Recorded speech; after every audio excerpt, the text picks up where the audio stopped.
Halo, Shalom, jemaat yang dikasihi Tuhan. Bertemu kembali dengan saya, Pendeta Stefanus Gunawan Agustinus.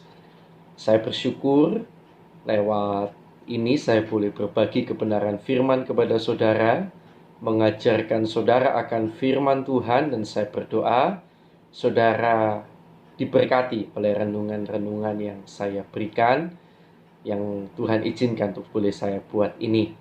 Mari kita akan berdoa lebih dulu bersama-sama sebelum kita masuk di dalam renungan kita hari ini. Terima kasih Tuhan, terima kasih Tuhan. Di malam menjelang peringatan akan kematian-Mu di kayu salib, kami boleh belajar merenungkan firman-Mu Tuhan. Biarlah kami akan belajar lewat pesan-pesan yang Kau berikan sendiri sebelum Engkau masuk dalam salib itu Tuhan. Biarlah lewat pelajaran hari ini kami akan belajar banyak. Dan bukan hanya kami belajar, tetapi kami juga akan dimampukan untuk mengerti, bahkan melakukan akan setiap kebenaran firman yang kami dengar. Baik jemaat-Mu, baik hamba-Mu, kami mau bersama-sama belajar firman-Mu dan menjadi pelaku-pelaku firman-Mu. Engkau tahu kami tidak sempurna, kami penuh dengan kekurangan. Karena itu biarlah Roh-Mu yang kudus yang memampukan kami Tuhan. Terima kasih Tuhan. Di dalam nama Tuhan Yesus Kristus kami sudah berdoa dan mengucap syukur. Haleluya. Amin. Puji Tuhan, jemaat yang dikasihi Tuhan. Hari ini kita sebetulnya memperingati malam perjamuan sebelum Yesus disalibkan.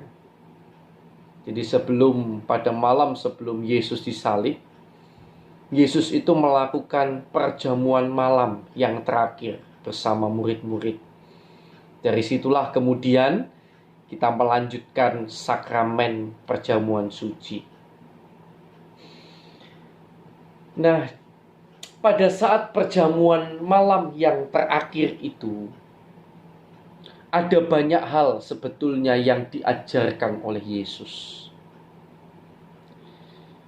Kalau saya rangkumkan, pada waktu perjamuan malam itu berlangsung, Yesus itu setidaknya memberikan 7 pelajaran penting yang akan kita pelajari bersama hari ini. Dalam judul tema khotbah hari ini, 7 pesan penting Yesus di perjamuan malam terakhir. 7 pesan penting Yesus di perjamuan malam yang terakhir. Nanti saya akan bagi dalam bagian yang pertama, yaitu hari ini, dan kemudian besok saya akan selesaikan sampai pada pesan yang terakhir. Hari ini kita akan melihat 3 saja nanti di antara 7 pesan terakhir Yesus yang akan kita lihat dari Alkitab kita, terutama dari kitab Injil Yohanes. Bapak Ibu sidang jemaat yang dikasihi Tuhan, mengapa saya mengambil dari Injil Yohanes? Karena catatan tentang apa yang terjadi selama perjamuan malam itu, kata-kata Yesus apa saja selama perjamuan malam itu paling lengkap kita temukan catatannya di Injil Yohanes. Kalau di Injil yang lain itu cukup simpel, utamanya adalah penetapan tentang perjamuan malam, terus melayani gitu ya. Tetapi di dalam Injil Yohanes hal ini diuraikan begitu panjang. Jadi tidak hanya dalam satu pasal, bahkan kurang lebih 13 kalau nggak salah ya, itu dituliskan jadi dalam beberapa pasal. Itu Yohanes pasal, sebentar saya lihat ya, Yohanes pasal 13 itu mulai ayat pertama ya, itu sudah mulai Yesus masuk dalam perjamuan malam sampai pasal 14 itu masih dibahas ya. 15 ya sampai 15 itu juga masih bahkan dibahas sampai pada pasal yang ke-16. Ya, sampai pada pasal yang ke-16 ya. Kemudian 17 itu pun masih ya. Jadi cukup panjang sekali. Baru kemudian pasal 18 Yesus masuk ke Taman Getsemani. Jadi 13, 14, 15, 13, 14, 15, 16, 17, 5 pasal. Menceritakan tentang apa saja yang diajarkan oleh Yesus, dikatakan oleh Yesus selama perjamuan malam itu ya. Termasuk doanya di tengah-tengah perjamuan malam itu. Nah, kita akan melihat 3 yang diajarkan oleh Yesus. Kita akan lihat dari Yohanes pasal 13 ayat pertama sampai ayat yang ke-15 lebih dulu. Kitab Yohanes ya, kitab Injil Yohanes pasal 13 ayat pertama sampai ayat yang ke-15. Kita akan baca saja ya. Sementara itu sebelum hari raya Paskah mulai, Yesus telah tahu bahwa saatnya sudah tiba untuk beralih dari dunia ini kepada Bapa. Sama seperti ia senantiasa mengasihi murid-muridnya, demikianlah sekarang ia mengasihi mereka sampai kepada kesudahannya. Mereka sedang makan bersama karena memang perjamuan malam terakhir. Dan iblis telah membisikkan rencana dalam hati Yudas Iskariot, anak Simon, untuk mengkhianati dia. Yesus tahu bahwa Bapanya telah menyerahkan segala sesuatu kepadanya dan bahwa ia datang dari Allah dan kembali kepada Allah. Lalu bangunlah Yesus dan menanggalkan jubahnya. Ia mengambil sehelai kain lenan dan mengikatkannya pada pinggangnya. Kemudian ia menuang air ke dalam sebuah basi dan mulai membasuh kaki murid-muridnya, lalu menyekanya dengan kain yang terikat pada pinggangnya itu. Perhatikan di sini, pada waktu peristiwa ini, Yudas berarti juga dibasuh kakinya. Yudas belum pergi. Ya. Oke, saya lanjutkan aja. Lalu maka sampailah ia kepada Simon Petrus. Kata Petrus kepadanya, "Tuhan, engkau hendak membasuh kakiku?" Jawab Yesus kepadanya, "Apa yang kuperbuat, engkau tidak tahu sekarang, tetapi engkau akan mengertinya kelak." Kata Petrus kepadanya, "Engkau tidak akan membasuh kakiku sampai selama-lamanya." Jawab Yesus, "Jikalau aku tidak membasuh engkau, engkau tidak mendapat bagian dalam aku." Ayat 9 kata Simon Petrus kepadanya, "Tuhan, jangan hanya kakiku saja, tetapi juga tangan dan kepalaku." Kata Yesus kepadanya, "Barang siapa telah mandi, ia tidak usah membasuh diri lagi selain membasuh kakinya, karena ia sudah bersih seluruhnya. Juga kamu sudah bersih, hanya tidak semua. Sebab ia tahu siapa yang akan menyerahkan dia, karena itu ia berkata, tidak semua kamu bersih." Sesudah ia membasuh kaki mereka, ia mengenakan pakaiannya dan kembali ke tempatnya. Lalu ia berkata kepada mereka, "Mengertikah kamu apa yang telah kuperbuat kepadamu? Kamu menyebut aku guru dan Tuhan." Nah, perhatikan di sini kadang-kadang ada orang yang bilang ya, Yesus di mana Yesus bilang dirinya Allah Tuhan? Loh, itu sudah. Saya sudah kasih jawabannya. Yohanes 13 ayat 13 salah satunya. Yesus berkata, "Kamu menyebut aku guru dan Tuhan, dan katamu itu tepat." Jadi Yesus mengaku, sebab memang akulah guru dan Tuhan. Nah, ya. Jadi kalau aku membasuh kakimu, aku yang adalah Tuhan dan gurumu, maka kamu pun wajib saling membasuh kakimu. Sebab aku telah memberikan suatu teladan kepada kamu, supaya kamu juga berbuat sama seperti yang telah kuperbuat kepadamu. Pelajaran yang pertama, Yesus mengambil kain lalu membasuh kaki murid-muridnya. Tidak tertulis secara letterlek, memang secara tersurat. Kalau di Injil Yohanes nggak tersurat langsung. Mengapa? Pelajaran apa itu? Tetapi kita temukan jawabannya bisa pada Injil yang lain, yaitu Injil Lukas 22. Lukas 22 ayat 25 sampai 27. Ya. Lukas 22 ayat 25 sampai ayat yang ke-27. Apa yang mau dicontohkan Yesus lewat dia membasuh kaki murid-murid? Ya ini pada kisah yang sama ya. Kalau dalam kisah yang sama ini Yesus berkata begini. Jadi bukan hanya dia membasuh kaki murid-murid lalu memberikan teladan, tetapi dia juga berkata begini, ayat 25-27. Yesus berkata kepada mereka, raja-raja bangsa-bangsa memerintah rakyat mereka, dan orang-orang yang menjalankan kuasa atas mereka disebut pelindung-pelindung.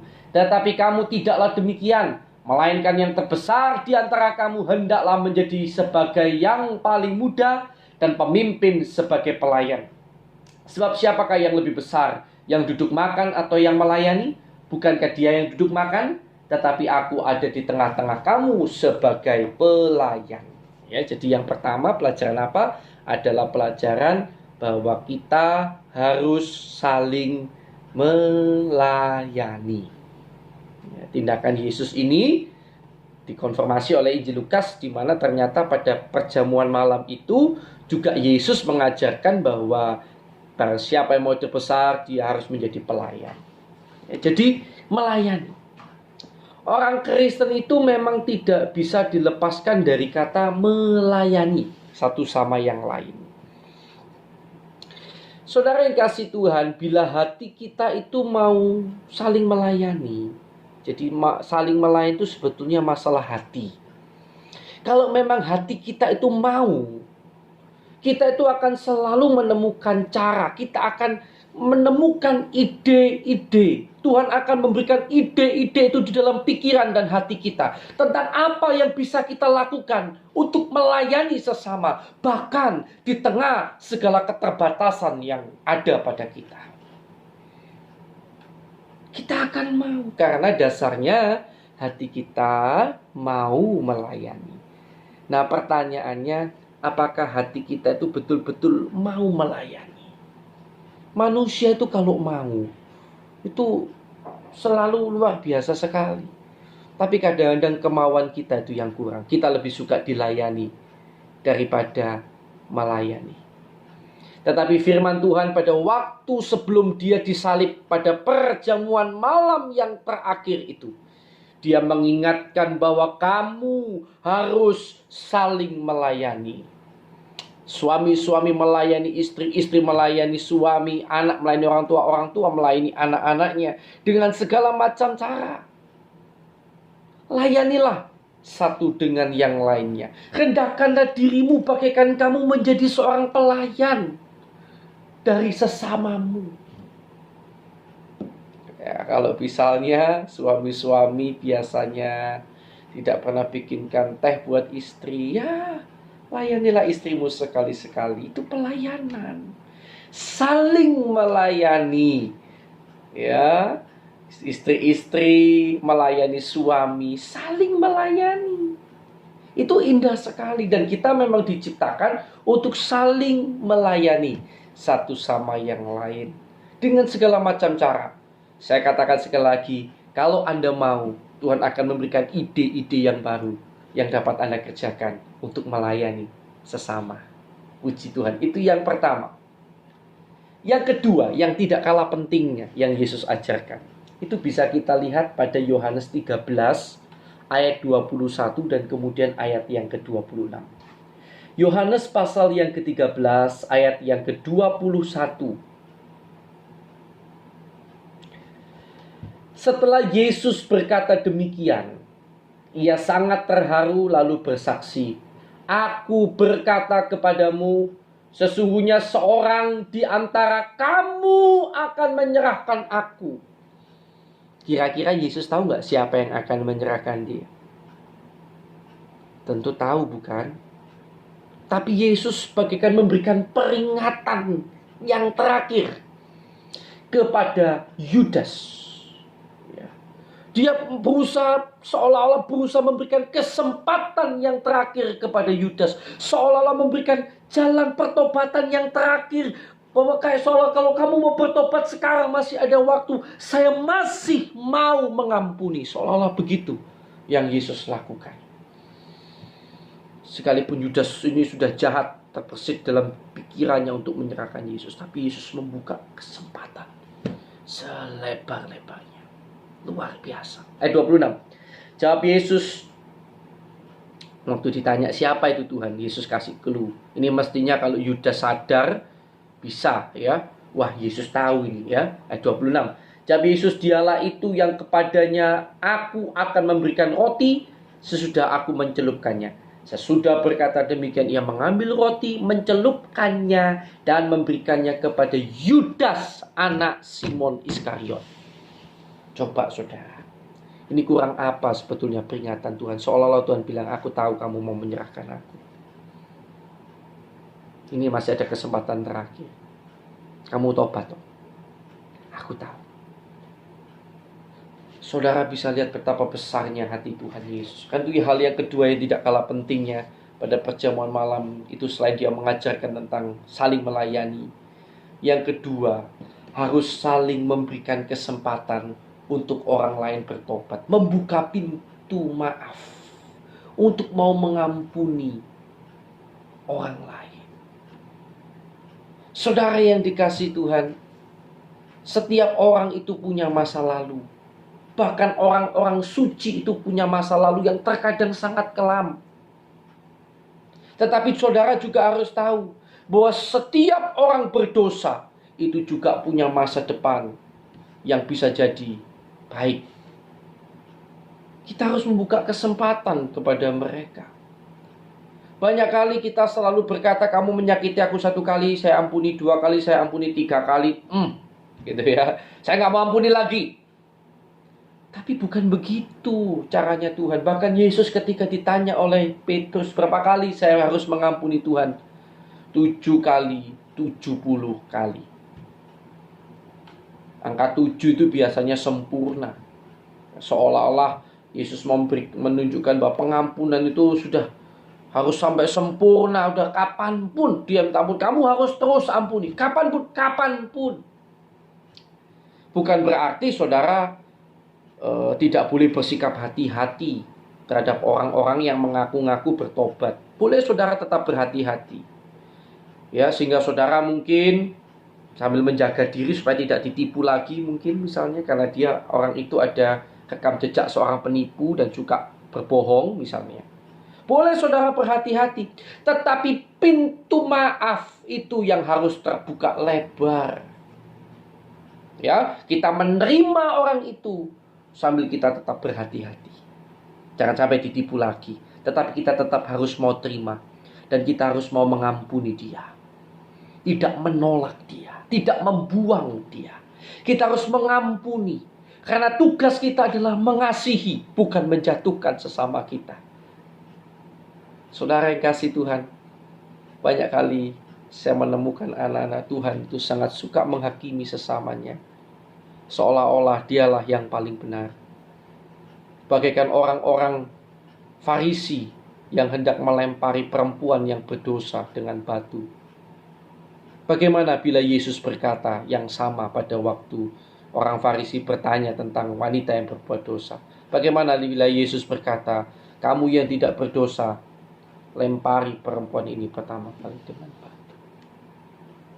Saya yakin kita semuanya akan pergi dengan tertunduk malu, karena kita pun adalah orang-orang yang berdosa. Sudahkah saudara mengampuni? Mungkin saudara memiliki suami yang tidak bisa diampuni rasanya. Bukalah pintu maaf untuk mereka. Istri yang susah diampuni. Jangan berkata, saya tidak mau lagi. Lebih baik saya bercerai saja, saya tinggalkan kamu. Jangan. Bukalah pintu maaf selebar-lebarnya. Walaupun kemudian saudara tetap harus berhati-hati supaya saudara tidak tertipu atau yang lain-lain. Tapi pintu maaf di hati saudara. Jangan sampai ada kebencian sedikit pun terhadap orang lain. Ampuni. Jangan ada kebencian. Yesus saja sampai terakhir dia masih beri kesempatan Yudas. Ayo Yudas tobat. Kalau mau tobat. Seolah-olah gitu. Kalau kamu mau tobat sekarang aku ampuni. Tapi sayang Yudas tetap tidak bertobat. Tapi pelajaran itu tetap penting. Yang pertama saling melayani. Yang kedua, jadilah orang yang mau membuka pintu pertobatan, memberikan kesempatan orang lain bertobat, mau mengampuni orang lain. Yang ketiga, Saya akan tutup pada poin yang ketiga. Masih ada 4 lagi yang Yesus ajarkan selama perjamuan malam yang saya akan ajarkan besok. Ya, tepat pada waktu kita memperingati Jumat Agung. Yang ketiga, apa yang Yesus ajarkan? Yohanes 13 ayat 34 sampai ayat yang ke-35 ya. Yohanes 13 ayat 34 sampai ayat yang ke-35. Aku memberikan perintah baru kepada kamu, yaitu supaya kamu saling mengasihi. Sama seperti aku telah mengasihi kamu, demikian pula kamu harus saling mengasihi.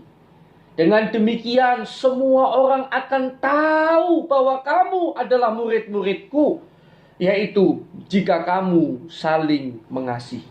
Puji Tuhan. Yang ketiga, pada renungan kita yang terakhir ini, hari ini, adalah saling mengasihi.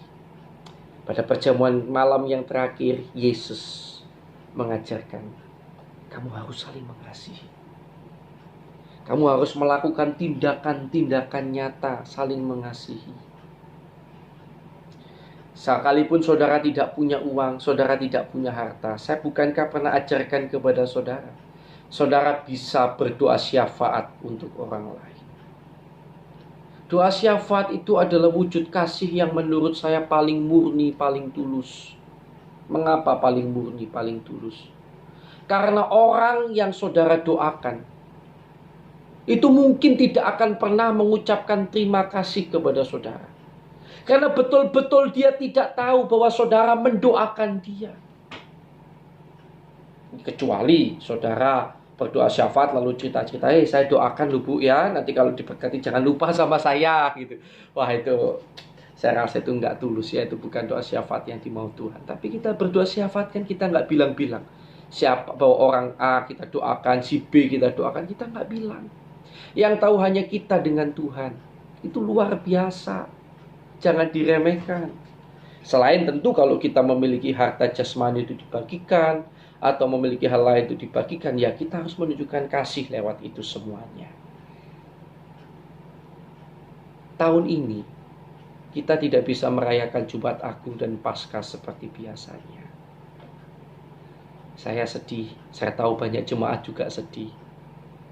Tetapi tahun ini karena kita tidak bisa merayakan seperti biasanya, kita masih bisa merayakannya lewat berbagi kasih seperti yang saya sampaikan pada grup WA kita ya, bahwa kita minggu depan untuk merayakan Jumat Agung dan Paskah ini kita akan bagi sembako ke orang-orang tidak mampu.